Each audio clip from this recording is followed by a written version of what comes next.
I would like to say thank you to everyone who has gone to my Reverb Nation page and listened to the music and shared the music. It's humbling. There was a time in my life when it would have been all I ever wanted to do is just play guitar and sing and write, and would have never been interested in discussing anything other than that. And I did try to, at some point in the past, get that going here on YouTube, and it just never panned out. So it's a dream that I put away a long time ago. I haven't played in front of people live, and I don't even remember who was present at the time. But thank you. It has done a great deal for the Reverb Nation profile that I've had up here since I don't even remember when. Number 1 in St. Augustine now, number 6 in Florida, and number 26 in the country. It has allowed me to submit some of my music to publishers, and thank you very, very much. My YouTube audience has been great. Coming here and playing the music. But what I would like to talk to you primarily about today, what got me thinking of it was, of course, this logo of Reverb Nation. Everybody's talking about these make-believe Red Star invading takes. It's funny because after the election, nobody's talking about the invaders anymore. At least not in a real sense. Not like they were before. And there's something odd that a lot of people have missed and nobody's talking about. This is a picture of the exchange, of course, between Jim Acosta and our current leader. And everybody got all caught up in the emotions of it. But what they didn't hear was that, and you can go back and listen to the exchange, it's all over YouTube. Our leader said, we want these people here.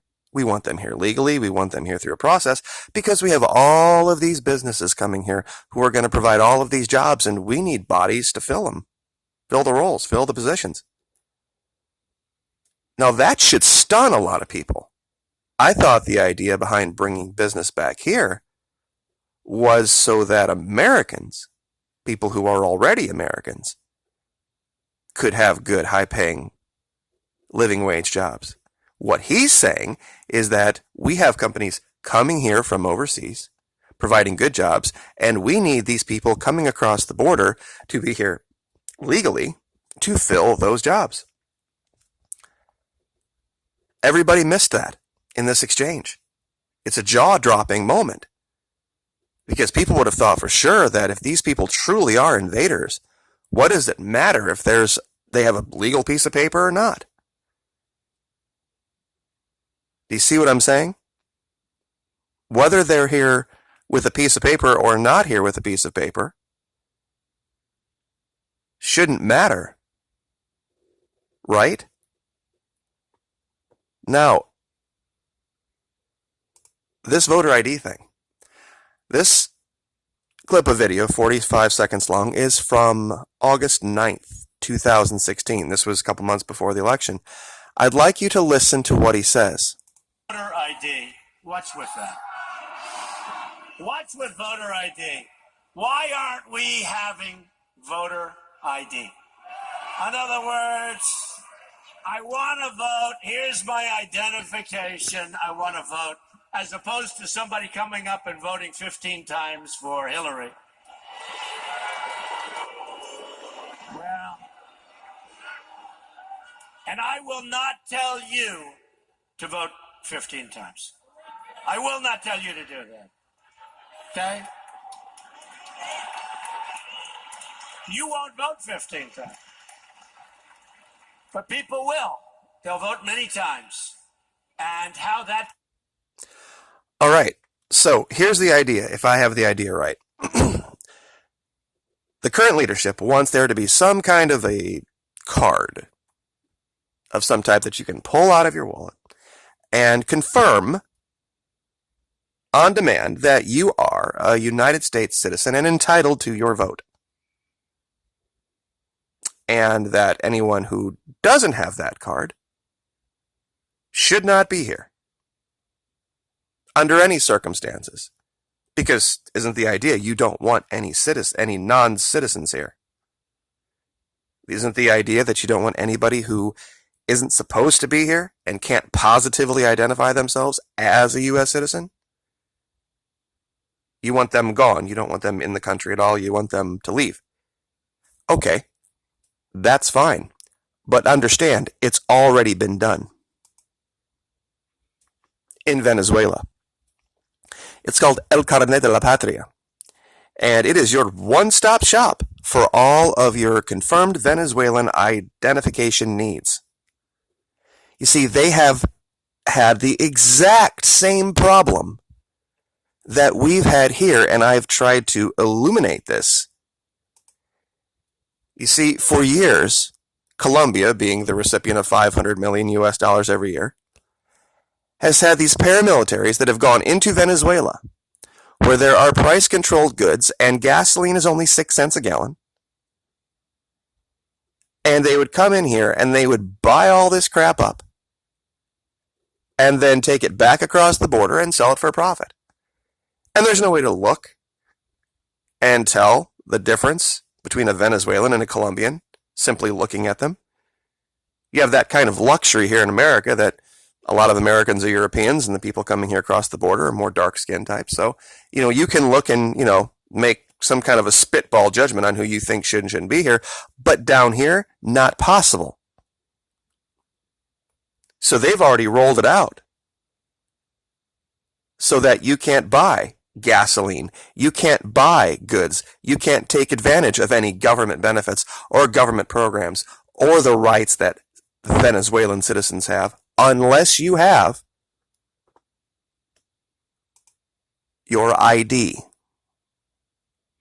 And it's a voter ID. It is something that allows them to communicate with you on your electronic device. It entitles you to certain bonuses and benefits, like what's coming up now. Every year, Venezuelans get their Christmas bonus. You get paid if you vote.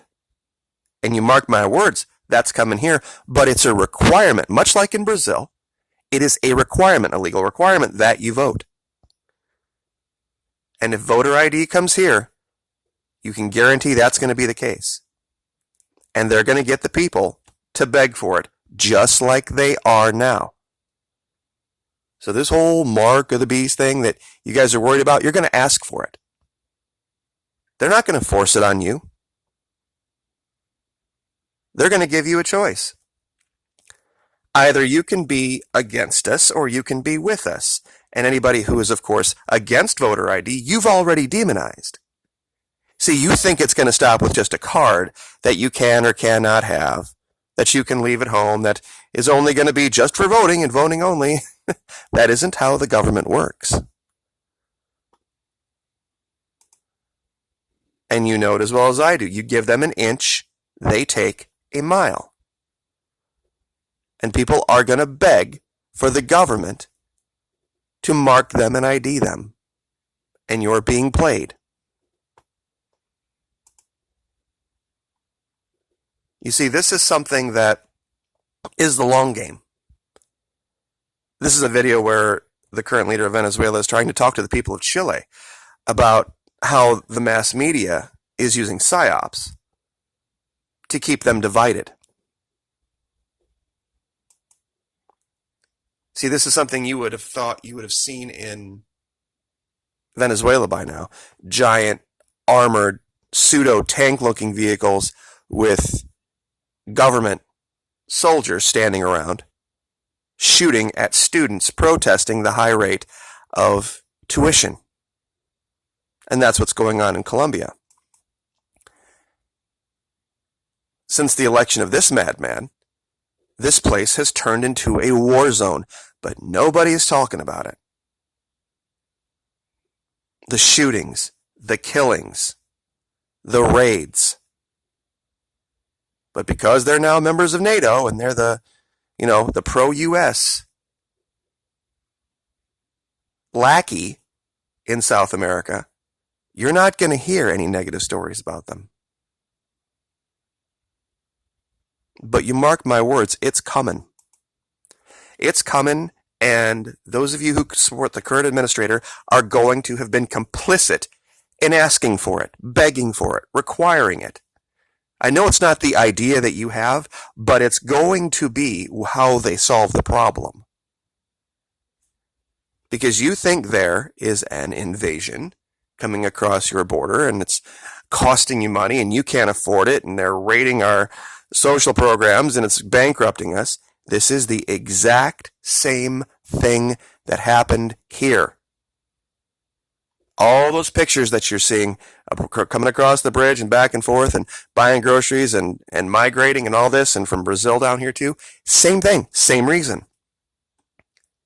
There used to be giant tanker trucks that would come out of Colombia, go into Venezuela, buy thousands and thousands of gallons of gasoline,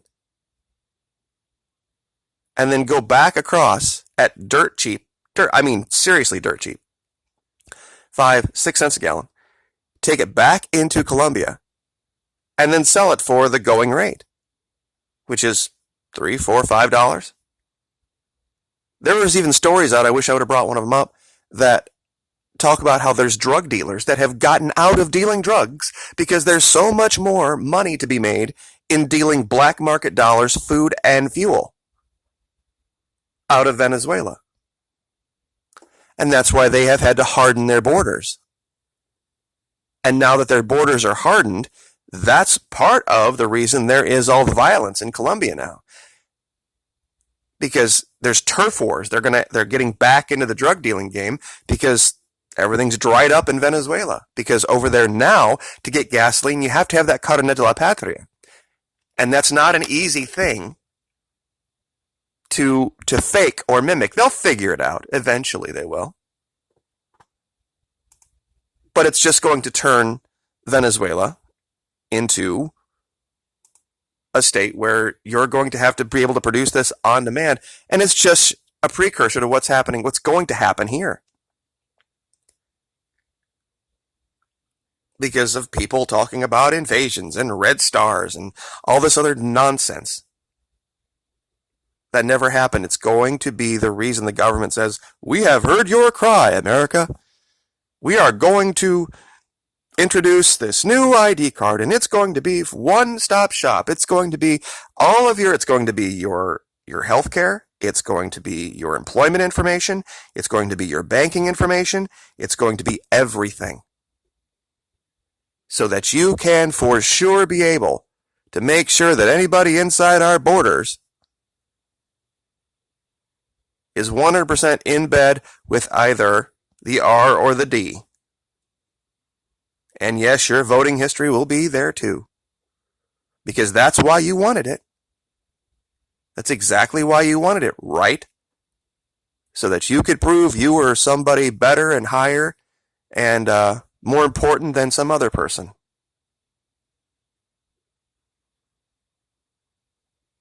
So, I guess we'll leave it there.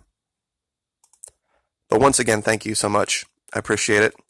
I've thought about very seriously just being done and just going back to being a musician again. So, but we'll see how that works out. Reverb Nation, check it out. Like, share, subscribe.